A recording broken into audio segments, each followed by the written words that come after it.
अपने ही दोस्त को बेरहमी से पीट पीट कर मार डाला, फिर सबूत मिटाने के लिए शव को घर के अंदर ही दफना दिया और इसके बाद पूरे 9 दिन तक खामोश रहा। लेकिन फिर अचानक आरोपी खुद ही पुलिस के पास पहुंच गया और बोला, मैंने हत्या की है। आज तक से जुड़े सुमित सिंह की रिपोर्ट के मुताबिक मामला छत्तीसगढ़ के अंबिकापुर का है। पुलिस ने बताया कि 24 से 25 मार्च की रात आरोपी मिथिलेश कुजूर ने अपने दोस्त बृजलाल पर लाठी डंडों से हमला कर दिया। हमला इतना खतरनाक था कि बृजलाल ने मौके पर ही दम तोड़ दिया। मिथिलेश ने ऐसा क्यों किया, ये दोस्ती दुश्मनी में कैसे बदल गई? पुलिस का कहना है कि विवाद नवरात्रि में शराब पीने को लेकर था। विवाद बढ़ा, हाथापाई हुई और इसमें मिथिलेश का मोबाइल टूट गया। फिर गुस्से में आकर मिथिलेश ने अपने दोस्त को मार दिया। हत्या के बाद मिथिलेश ने अपनी पत्नी राजकुमारी सिंह के साथ मिलकर शव को घर के अंदर ही दफना दिया। मिथिलेश चाहता था कि घटना के बारे में न तो किसी को पता चले और न ही किसी को शक हो। लेकिन फिर करीब 9 दिनों बाद वो खुद ही पुलिस के पास पहुंचा और पूरी बात बता दी। सीएसपी अंबिकापुर राहुल बंसल ने इस मामले में क्या जानकारी दी, सुनिए। कल रात्रि में आरोपी थाने आया। उसने आकर सूचना दी कि उसके द्वारा इस तरह का एक मर्डर हो गया है। 24 तारीख को घटना कारित की थी उसने। छोटा विवाद था आपस में, जिसके कारण मोबाइल टूटने के बाद कोई विवाद हुआ, जिसमें गुस्सा आके हाथापाई में बाद में उसके लाठी डंडे से उसके सिर पे मारा तो उसकी मृत्यु हो गई। तो आरोपी ने पूर्व से ही अपने घर में गड्ढा बना रखा था, तो उसमें उसकी बॉडी को डाल दिया। फिर बाद में उसकी पत्नी ने मिलकर, जैसा आरोपी ने बताया, उसकी पत्नी ने मिलकर उसको मिट्टी से ढक दिया। तो सूचना पाकर पुलिस ने तुरंत मजिस्ट्रेट को, एफएसएल अधिकारियों को तलब किया गया। तो उनकी मौजूदगी में शव का उत्खनन किया गया। शव को बरामद करके अभी पंचनामा की कार्रवाई मजिस्ट्रेट के सामने की जा रही है। सर, वजह क्या लग रहा है प्राथमिक तौर पर, क्या पता चला? प्राथमिक तौर पर जैसा आरोपी ने बताया, तो उनकी कुछ आपसी वजह थी। जो मृतक था वो घर पे आया आरोपी के, और उसने कहा कि आपको शराब पीने के लिए ऑफर किया। उसने मना कर दिया कि नवरात्रि चल रहा है। उस बात पे विवाद चालू हुआ और हाथापाई में मोबाइल टूट गया आरोपी का।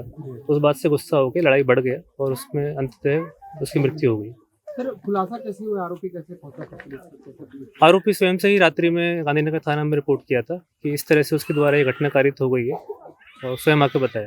इस घटना के बाद बता रहे हैं वो काफी डरा हुआ था, उसके कई तरह के उसके ख्याल आ रहे थे कि आत्मा परेशान करिए, दफन कर लो, ये क्या है? ऐसे इसकी ख्याल की पुष्टि हम नहीं कर सकते, लेकिन जैसा आरोपी ने बताया वो खुद स्वयं आके बताया हमें। स्थानीय लोगों के मुताबिक आरोपी पिछले कुछ दिनों से डरा सहमा था और इधर उधर भटक रहा था।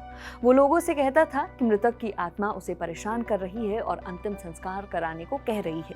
मिथिलेश के पड़ोसी अमित सोनी ने इस बारे में क्या बताया, सुनिए।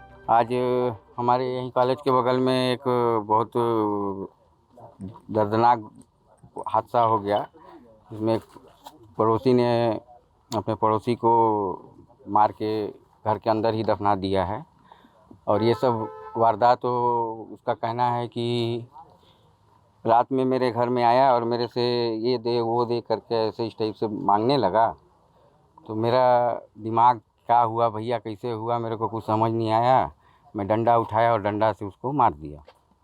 ये बताइए कि उसके बताने के अनुसार से तो 8-9 दिन के आसपास हो गया है। आरोपी, अच्छा ये बताइए, आरोपी का कहना है कि उसको जैसे मारने के बाद जब वो भाग गया घर को बंद करके इस टाइप से, तो काफ़ी जगह इधर उधर भागा। वो इधर गया, इधर उधर छुपने का बहुत प्रयास किया वो अपने हिसाब से।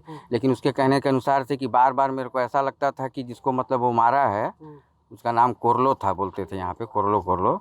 तो कोरलो का आत्मा बार बार मतलब उसके पीछे, मतलब ऐसा उसको लगता था, उसको महसूस होता था कि वो मतलब मेरे पीछे चल रहा है।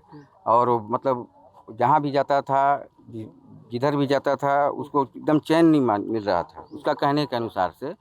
तो इस हिसाब से फिर उसका कहने के अनुसार कि भाई ये बताइए क्या कहना तो है कि भाई, उसका कहना था कि भाई अब मेरे जो बॉडी है, बॉडी को तो वो करवा दे, अंतिम निकलवा के अंतिम संस्कार करवा दे। मेरे को तो मार दिया तू मारने के लिए, हाँ, लेकिन बाकी तो मेरा जो है अंतिम संस्कार वगैरह करवा दे, ताकि मेरे आत्मा को शांति मिल पाए। अच्छा ये बताइए, उसके बाद जब ये सब चारों तरफ ये अपने हिसाब से भाग गया इधर उधर, जब इसको चैन नहीं मिला, कहीं से वो बर्दाश्त नहीं हुआ, आत्मा का डर या फिर इसके मन में जो भी हुआ होगा, तो उस हिसाब से फिर लास्ट में जाके थाना में अपने आप को सरेंडर किया।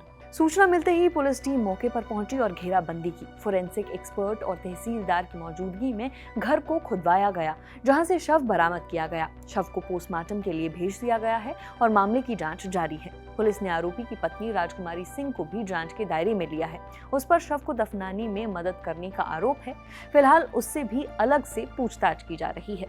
इस खबर में फिलहाल इतना ही। मामले से जुड़ी जो भी अपडेट होगी वो हम आप तक पहुंचाते रहेंगे। मेरा नाम है नेहा धीमान, कैमरा के पीछे है शिवम। देखते रहिए दी लल्लन टॉप। शुक्रिया।